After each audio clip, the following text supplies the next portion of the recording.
দিনটা ছিল 22শে অক্টোবর। ওই দিন ছিল আমার কাছে একটা বিশেষ দিন। সে উপলক্ষে রেডি হয়ে বাড়িতে যাওয়া। এদিকে আমি ক্যামেরার সামনে হাই করছি বলে আমার ছেলেও বেশ হাই করতে শিখে গেছে।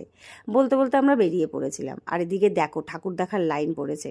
কালী পুজো চলছিল বলে কথা। আমি তো আর ঠাকুর দেখতে গেলাম কোথায় কালী পুজোয়, তোমাদের দাদাভাই নেই, তাই কালী পুজোর ঠাকুরও দেখা হয়নি। বাড়ির সামনে গিয়ে দেখি একটা খুব সুন্দর মণ্ডপ হয়েছে, তাই ওখানে ছেলেকে নিয়ে একটু ছবি তুললাম। আর এদিকে বোন এসেছিলো নিতে। আর বাড়িতে ঢুকেই দেখি সব রেডি, কারণ ওই দিন ছিল আমার বোনের ছেলের জন্মদিন।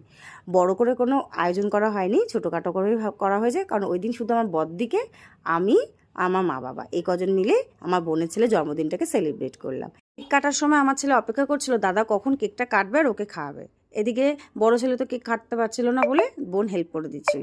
কেক কাটার পরে সবাইকে একটু একটু করে খাওয়ালো। প্রথমে আমার ছেলে, তারপরে দিদির ছেলে, তারপরে দিদিকে, মাকে, বাবাকে, সবাইকে, ইভেন আমাকেও খাইয়েছে। আমি আবার একটুখানি কেক আমার ছেলেকে খাইয়ে দিলাম। খাওয়ার পরে বেশ ভালোভাবে তো কেক কাটা হয়ে গেল, সেলিব্রেশন কমপ্লিট হয়ে গেল। তারপরে আমরা চললাম আমাদের পাড়ার মণ্ডপটা দেখতে। আমাদের পাড়ার মণ্ডপটা কেমন হয়েছে নেক্সট ব্লগে দেখাবো। চলো এখনের জন্য টাটা।